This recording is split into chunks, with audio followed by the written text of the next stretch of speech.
Magda. We look forward to hearing your talk in just a couple of minutes. Gunther mentioned your most recent book. Here is a copy of it. And Princeton University, the publisher, is making it available to everyone who has tuned in.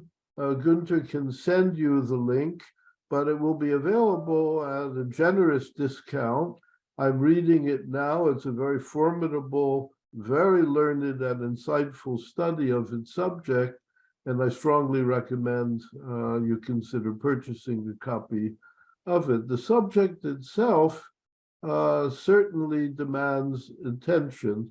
Anyone who pays any mind at all to the religious roots of anti-Semitism, specifically Christian roots in the Western world, learns a good deal about supersessionist theology as one of the major sources of such hostility. What Magda Teter does in her book, however, is link this theology to both social developments, political developments, and legal developments in a way that, to the best of my knowledge, has not been done before. So the book is a very, very important contribution to this subject. I came to know her work prior to that book with this one, an exhaustive study of blood libel accusations and incidents in early modern Europe, continuing well beyond, unfortunately, as well. So we have the pleasure and the real distinction today of talking with one of the leading scholars of this subject. Magda, it's now my pleasure to hand over to you. Thank you so much, Professor Rosenfeld, for inviting me to this series and for letting me speak about my book, and also for such a generous introduction. Coming from you, expert on anti-Semitism, that really means a lot. So I came to this project sort of by accident, in the sense that I've been thinking about these issues of anti-Semitism and racism, and I've been teaching a class on anti-Semitism, but I was doing other research things, and then COVID hit, and I was stuck at home reading and thinking about these matters.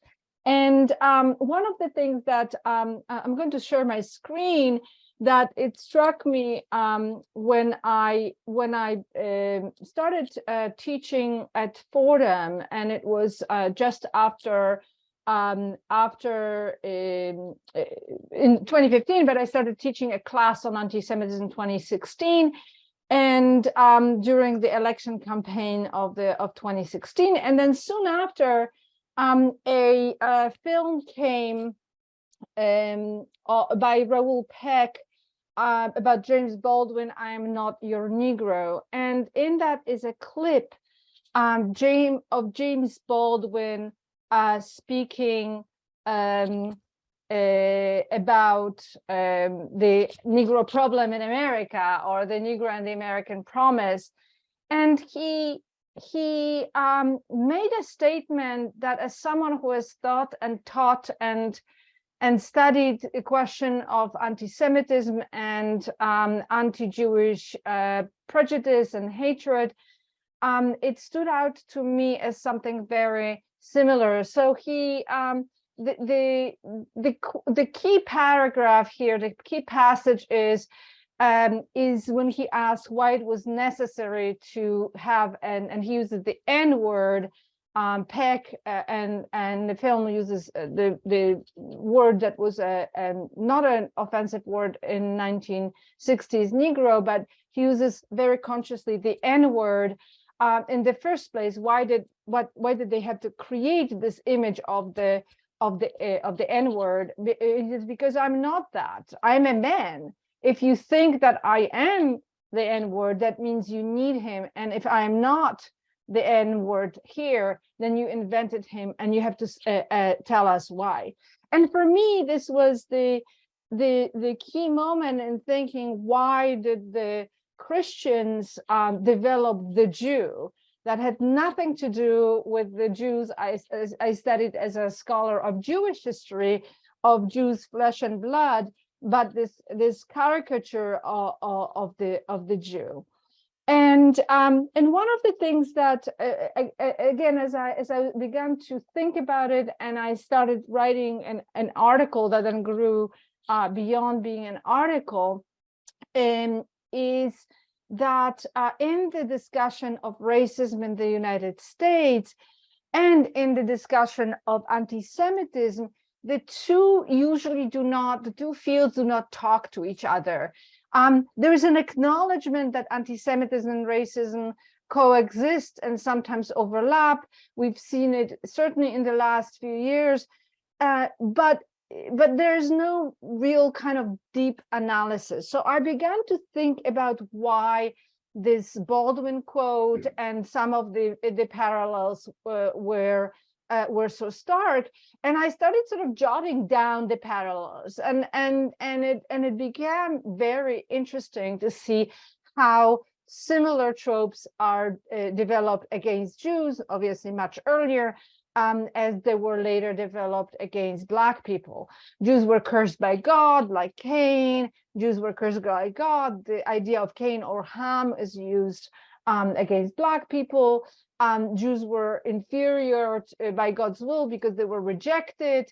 And then the inferiority was also divine will in justification of slavery. But one of the very stark items, and again, I think that also comes up in that quote from Baldwin, was that both in case of Judaism and Jews in its history with Christianity, is that Jews became the contrast figures so needed by Christianity and for the development of Christian identity as not Jews, as not Judaism. And the same thing in terms of American construction of race.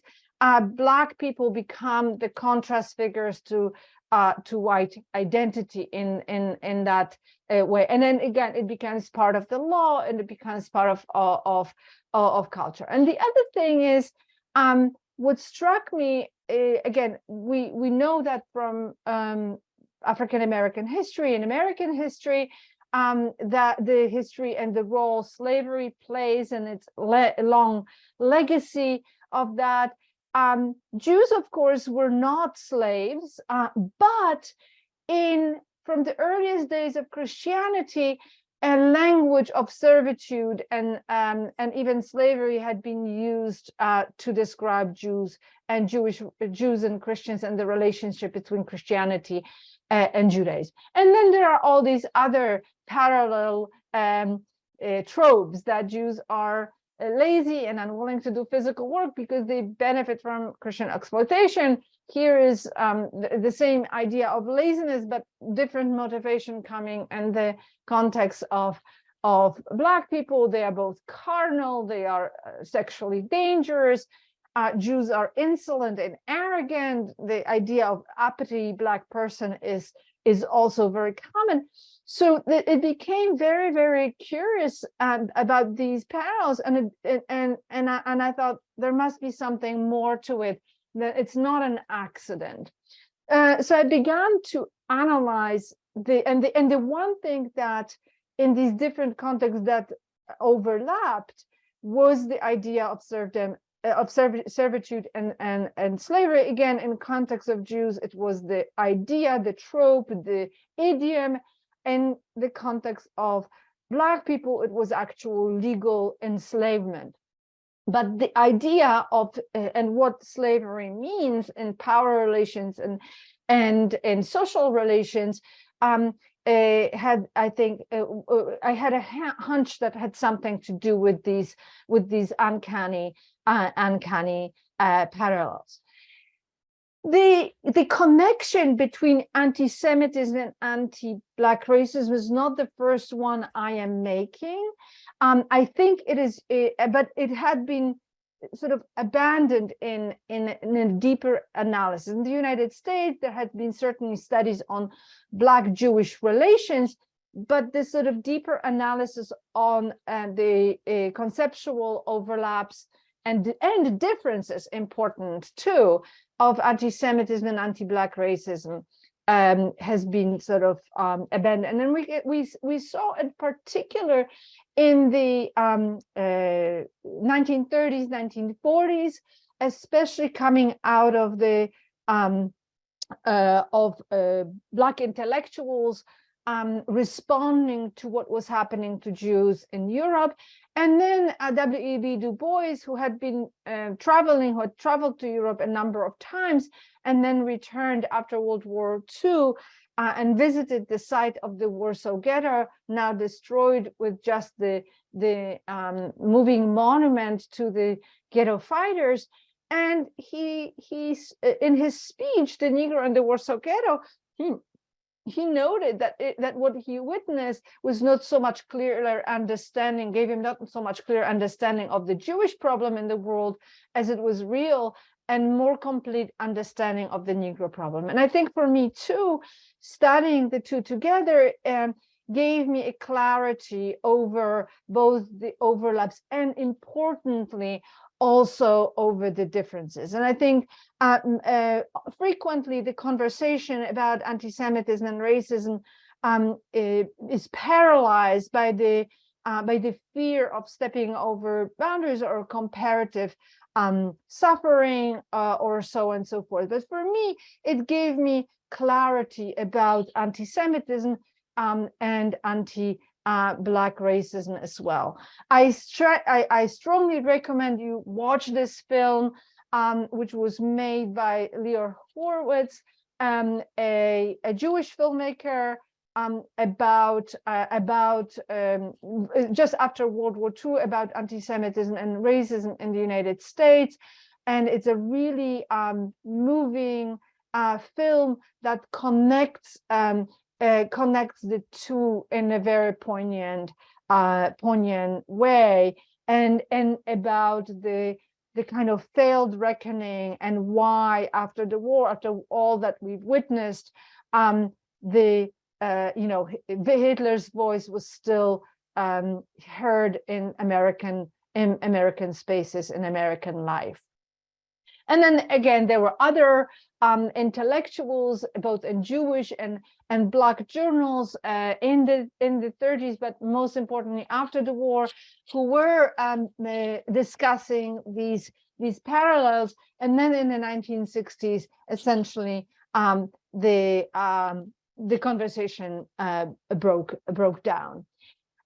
So I approached it not with the goal to write a in-depth history of anti-Semitism and racism. This is impossible to do, but I analyze it through the concept of power and the idiom and trope of servitude and slavery. And it really became very clear how those tropes influenced the question and the position and legal and structure of and legal structures in Christian Europe, and then also in its colonies. And importantly, I think in the study of anti-Semitism, we've often focused on culture, on religion, but didn't pay enough attention to the role law had played in it, and that's what I hope my book will contribute. So Paul, although he didn't intend to perhaps have this impact, this long impact, created a set of values. He was influenced by Platonism, Neoplatonism, and created a set of values, of ideas that which he attached to Christianity and then to Judaism. This dichotomy of flesh and spirit against law and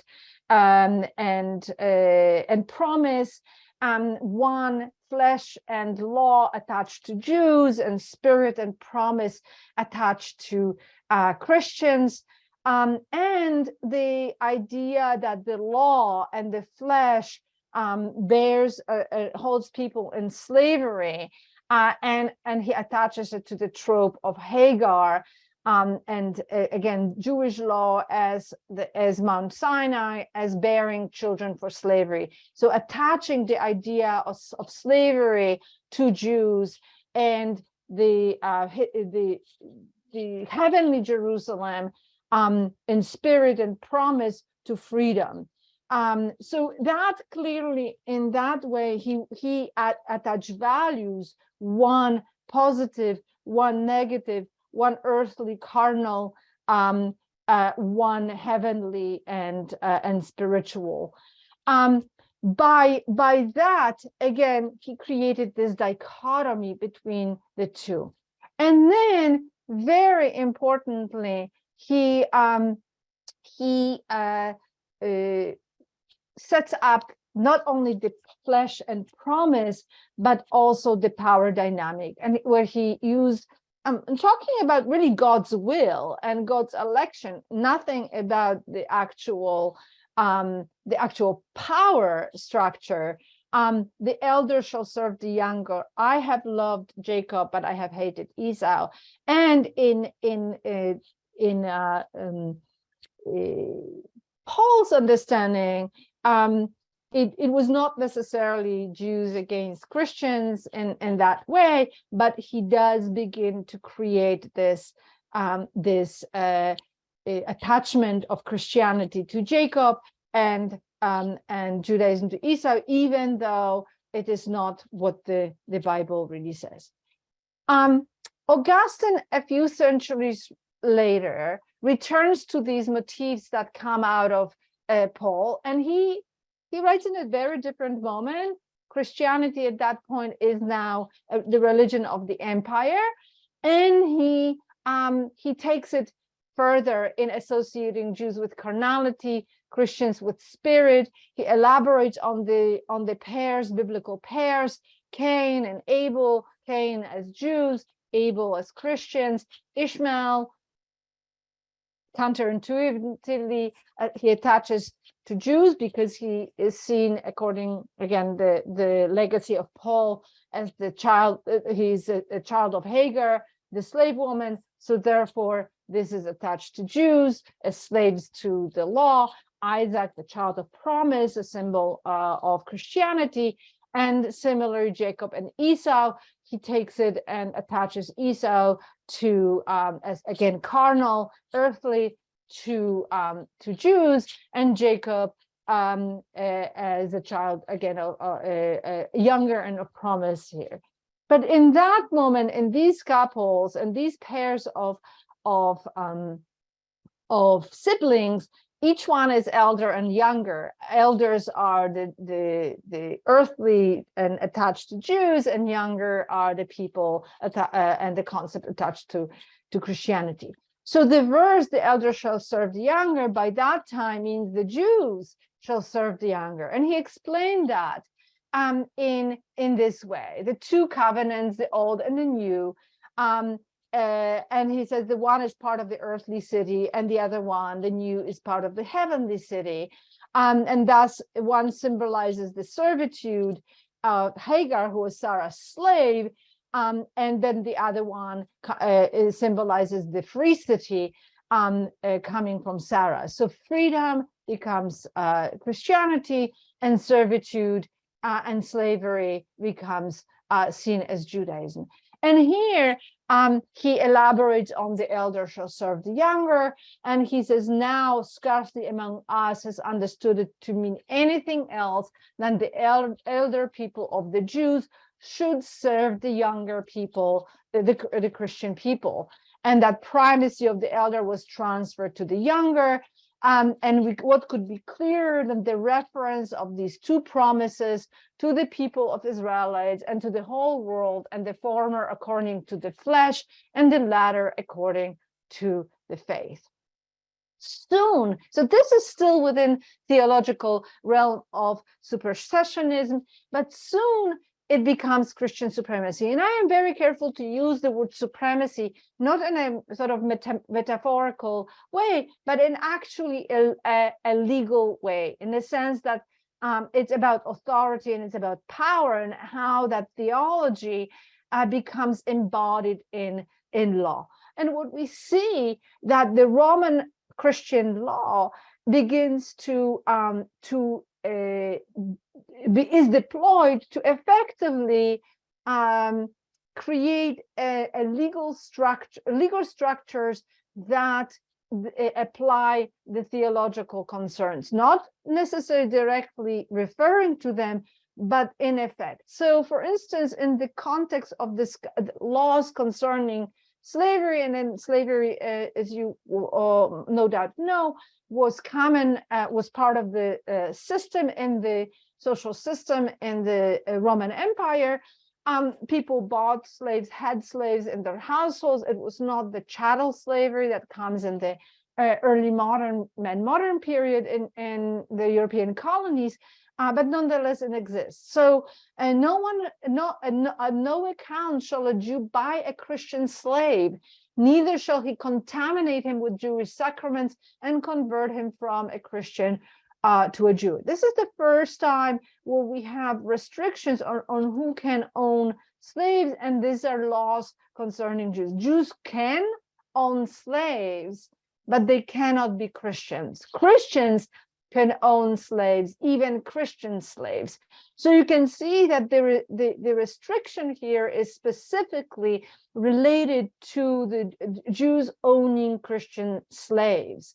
And therefore, it is about a power relation between Jews. Jews should not be allowed to have the master relationship with Christians and the slaves.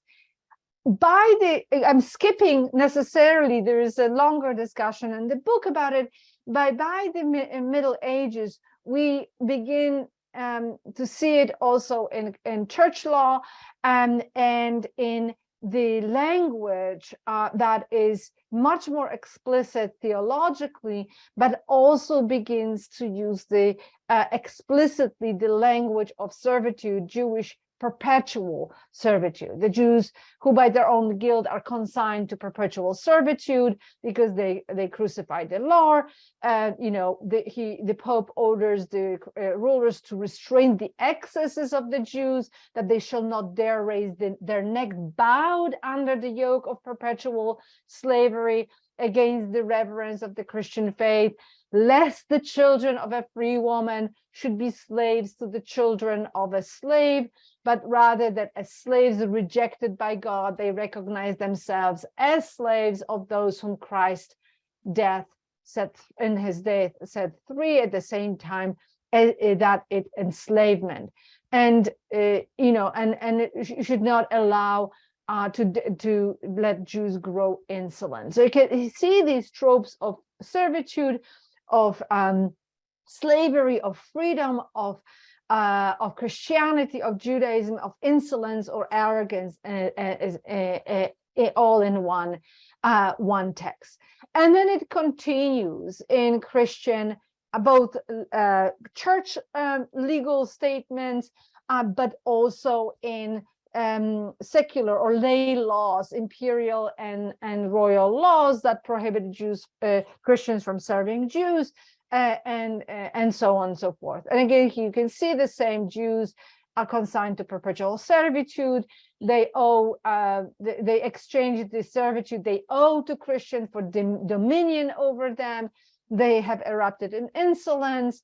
And as long as they persist in their errors, that is in Judaism, they should recognize through experience that they have been made slaves, while Christians have been made free through Jesus Christ. And that it is iniquitous that the children of the free woman, that is Christians, should serve the children of the maid servant. And you can see this thing. Jews, again, were not slaves. In fact, they often led quite comfortable lives. In fact, the insolence that the Pope refers to means that they dwell side by side with Christians near churches, have no distinct habit, have homes in nice parts of town, and so on and so forth, buy and possess land and property, and so on and so forth.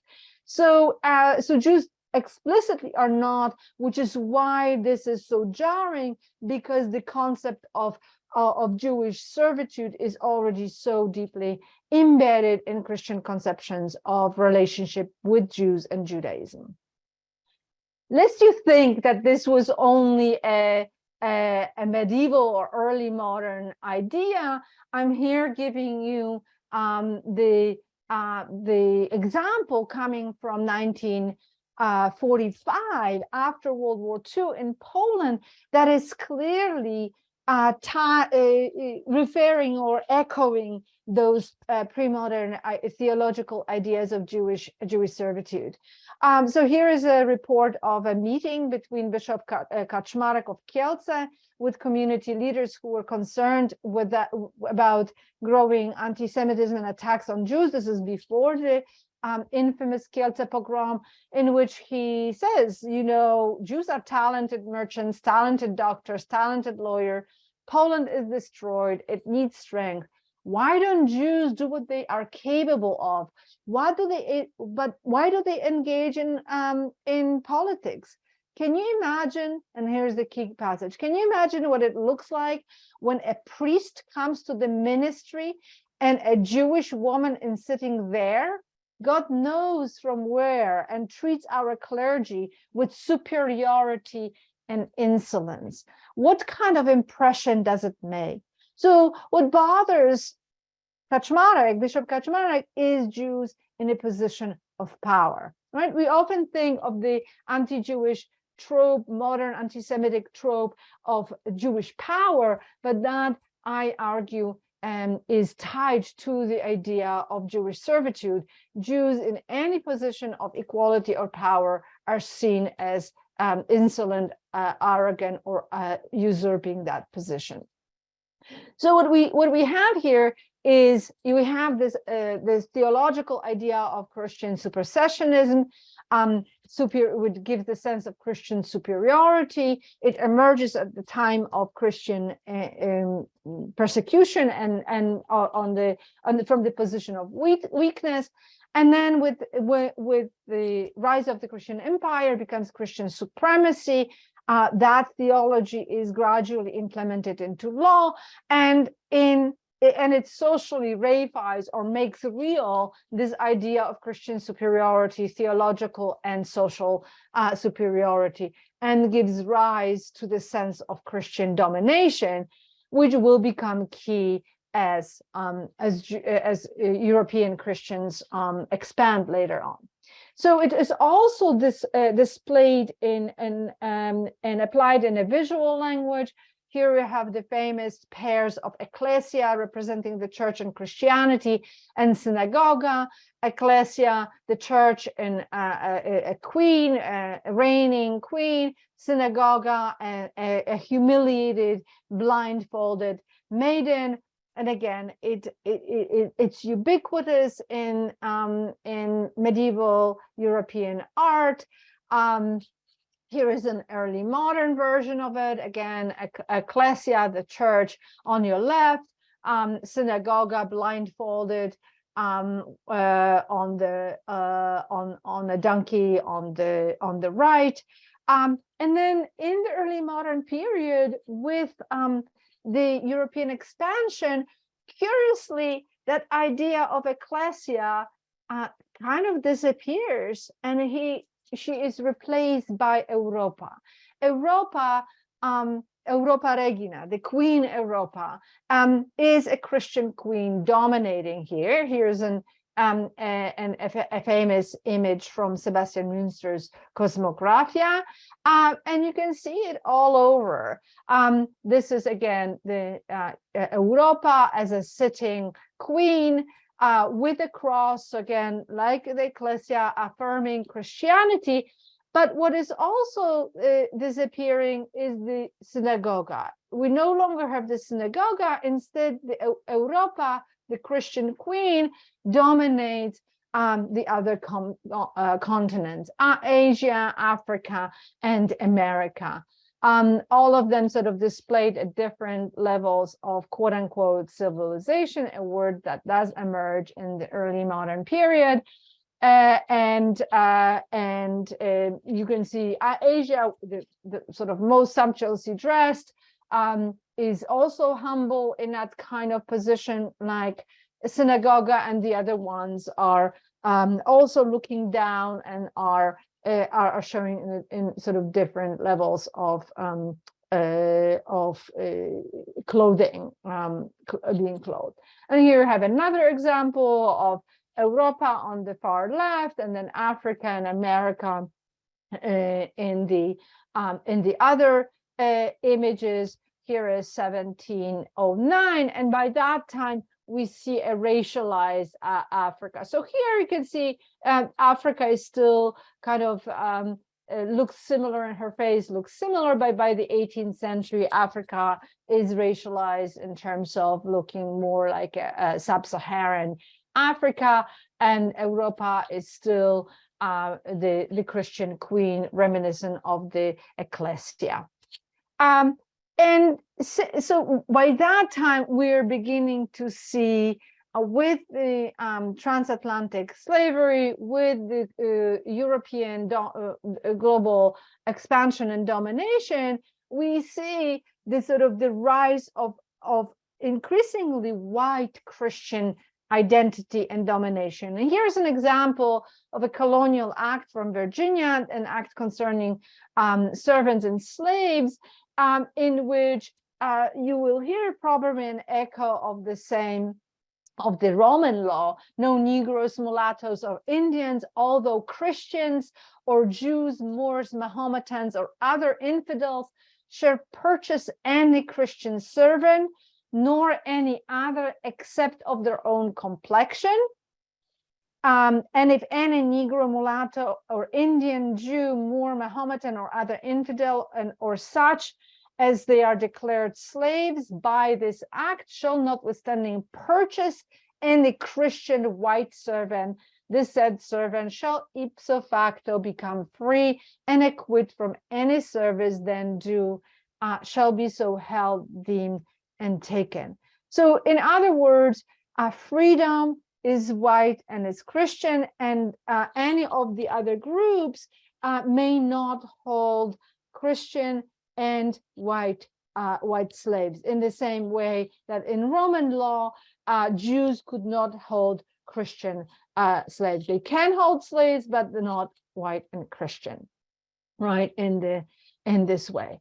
So by the 18th century, certainly the freedom, liberty becomes associated with a white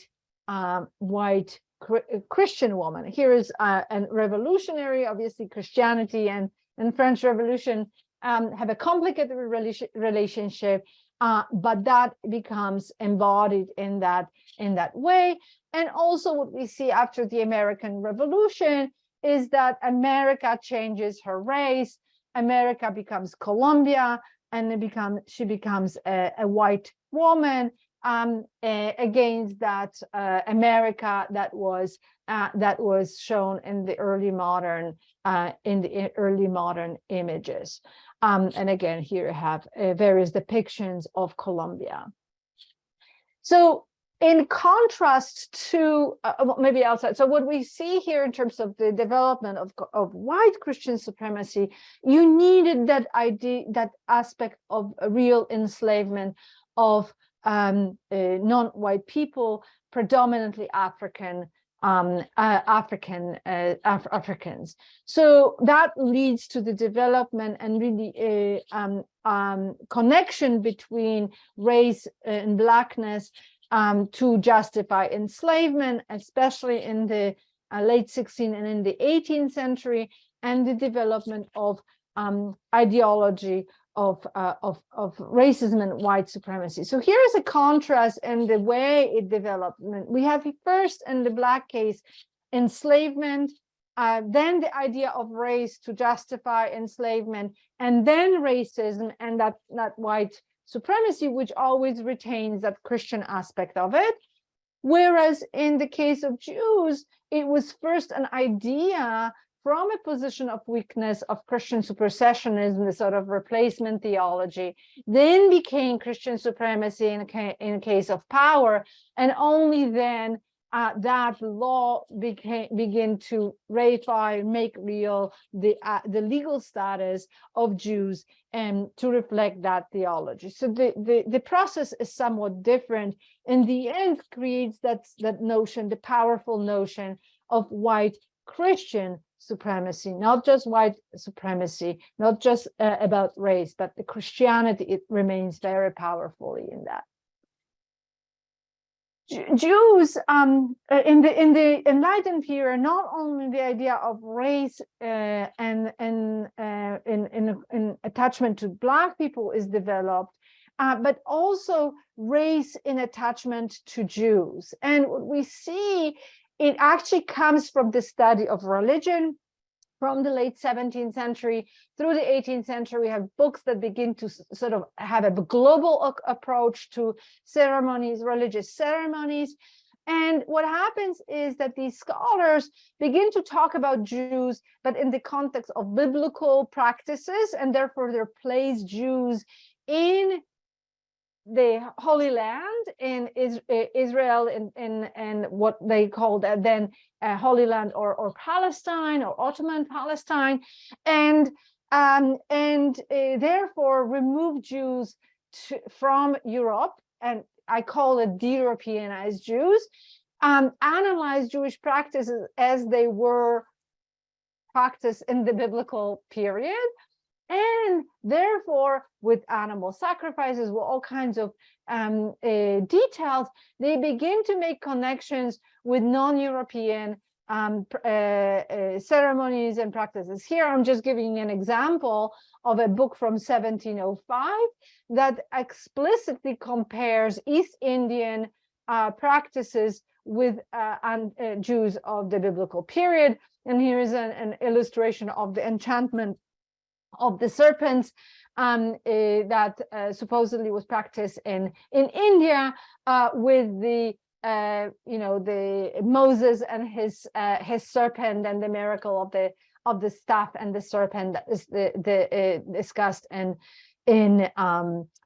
the Bible. So Jews are effectively de-Europeanized. They are orientalized quite explicitly, and we begin to see the European identity as white and Christian developing very starkly in the Enlightenment era, and Jews are seen increasingly as from Asia, as Orientals, and as more suited, and these are quotes from Palestine, and more we see them as aliens, as foreign, as not part of European culture, and more in ethnic and racial, described more in ethnic and racial terms.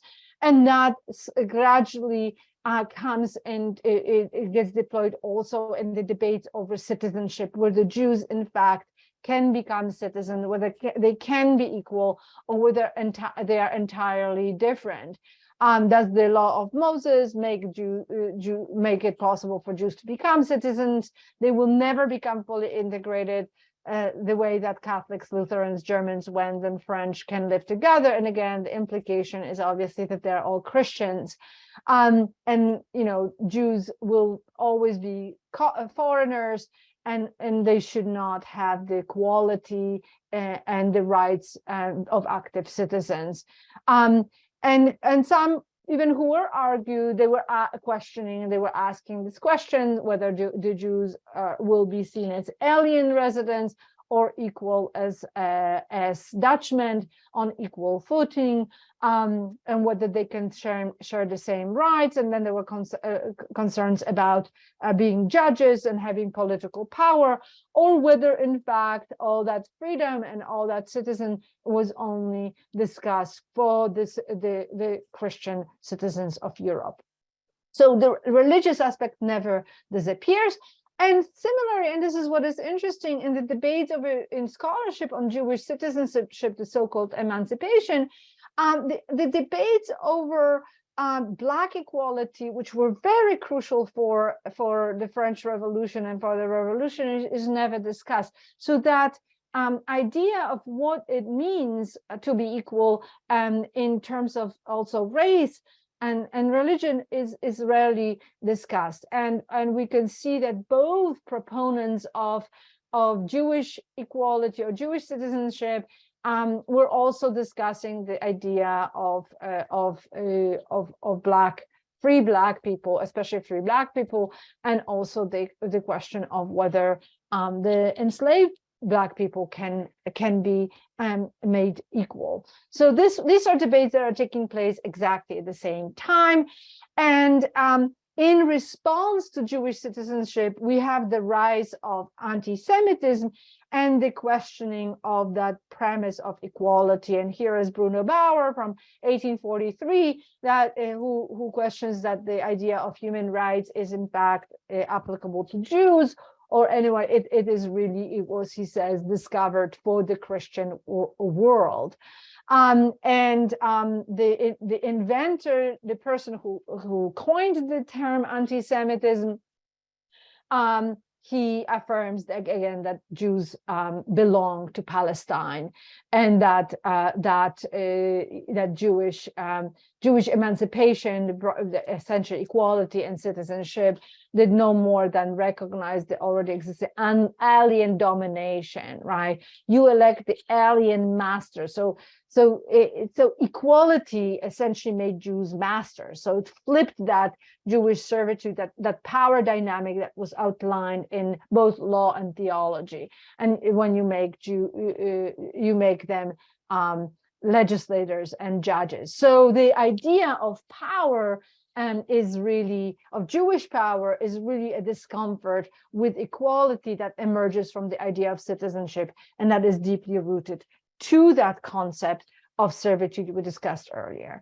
And here you have von Treitschke, Heinrich von Treitschke, a historian who also embraced the anti-Semitic new political ideology, and he pins it down to the moment Jews became equal citizens, the moment emancipation was gained. The Jews insisted boldly on their certificate, demanded literal parity, forgetful of the fact that we Germans are, after all, a Christian nation, and the Jews are only a minority. As it has happened that the removal of Christian pictures was demanded, even the celebration of the Sabbath in mixed schools. There will always be Jews who are nothing else but German-speaking Orientals. And again, that's the legacy of both the Christian idea of Jewish servitude, that they are to be Jews, to be on the lower status, and the Enlightenment idea of Jews as Orientals. And two, the same, if in Europe the debate was over, somewhat of a race, but really about Christianity and Christian domination, because race was such an important aspect of American legal system, the same debates, even the same, who does the Constitution and the ideas apply to? Who are we the people in the American founding documents? It was discussed, and the first such debate was the Missouri debate in 1820, in which Indians, free Negroes, mulattoes, slaves, tell me not. Ben Barber of Virginia said that the Constitution, when we speak of we the people, means these. The argument in favor of including in the class of citizens free people goes too far. It was meant to be we the white people, right? So these debates, who is the we, the invention of citizenship, leads to these debates. And then the infamous Dred Scott case, can a Negro whose ancestors were important into this country and sold as slaves become a member of the political community formed and brought into existence by the Constitution of the United States, and as such become entitled to all the rights and privileges and immunities guaranteed by that instrument? And of course, in the Dred Scott case, this was and answered as no.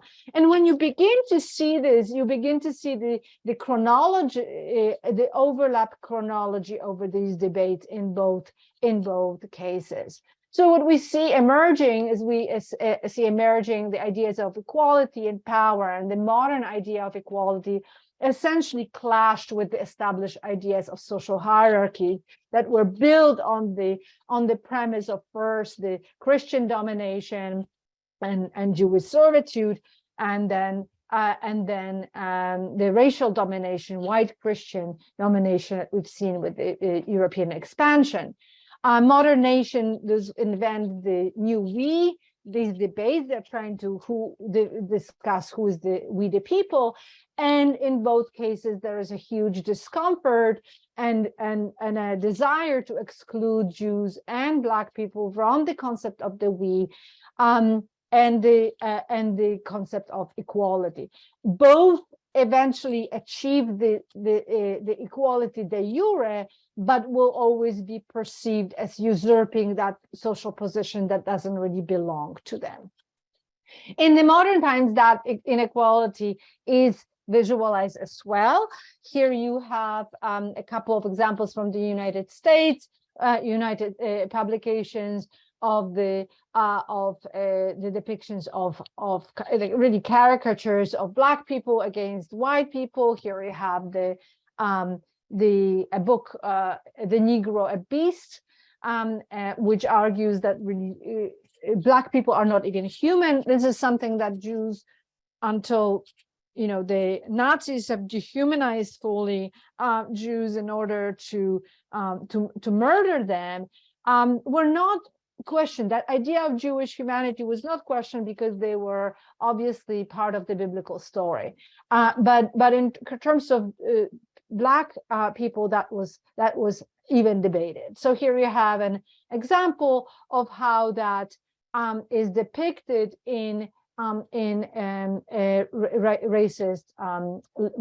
literature, where there is this contrast. But note the features of how the white Christians are depicted, and you will see some of that also depicted in the caricatures and the pairings of Jews and Christians. So here you have Oliver Twist, the Fagin the Jew, and you can see the young Christian girl depicted in very similar features as the Christian depicted in the racist American imagery. So that is visually confirmed. Here you have a postcard from 1906, a German postcard, and you can see again a German woman serving Jews. So here you have both the idea of Jews usurping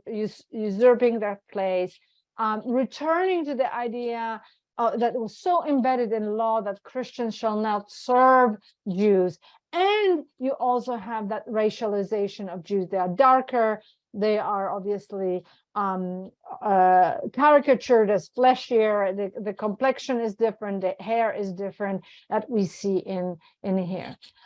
Here's a postcard from Poland that is, again, mocking the Jews trying to fit in, and it's playing that the suit, the sort of folk suit, doesn't fit their faces, and the faces are again racialized in that way. They are darker, and here you have an example of what the contemporary images of the same folk dresses would look like. And then finally, returning to the fact that Jews do not belong to Europe, that they belong to Palestine. And of course, today it's quite the opposite, where we have anti-Israel activists claiming that Jews need to return to Europe because they are really white European colonialists. But of course, Europeans saw Jews as belonging to Palestine. And here is an example of a postcard from France saying that the Jew stands in front of the Ministry of Justice and was just naturalized, and the Frenchman tells him, "You can never be naturalized." And then lecherous Black man, very similar to the lecherous Jew, And again, they all come at the same time. These anxieties of Jews becoming part of the society in the same way as questioning integration of Black people. And here I have a couple of examples from the Nazi Der Stürmer, which also plays on that lecherous Jew ideology. So we have similarities, and we have also differences in the positions of power. The Jews are always are associated with intellect, with money, with power. Black people are seen as usurping the position for different reasons, and often because they needed help and support. Both Jews and Black Americans push back against it through art, through their own photography and their own self-respect. Here you have examples of books on Black art and Jewish art published in almost exactly the same time, 1941 and 1940 and 1938. And here you have another example of art, a visual pushback by a Zionist artist, Ephraim Lillian, at the beginning of the century, again pushing back against these various caricatures of Jews. And today we too have the contemporary echoes. We, in 2018, NRCC run an ad, which you can see on YouTube still, Connoisseurs of Chaos, George Soros, the founder of the left, and he is perceived as the funder, obviously in a position of power that he shouldn't have, manipulating behind, and creating chaos. And you have Colin Kaepernick adding chaos, and that trope of comes back to the idea that Black people are not smart enough and they need backers behind. The same thing is playing out right now, and certainly in New York. This is from April when Donald Trump was indicted. George Soros funds Alvin Bragg. Of course, we know George Soros is Jewish and Alvin Bragg is a Black American. And then you have here, sort of going back in history, race mixing is financed and led by Jews, and Nazis were also making the same case. So I will stop here. Thank you. There's much more to talk about, and but I can elaborate on any of that, but I think I've run out of my time. Thank you.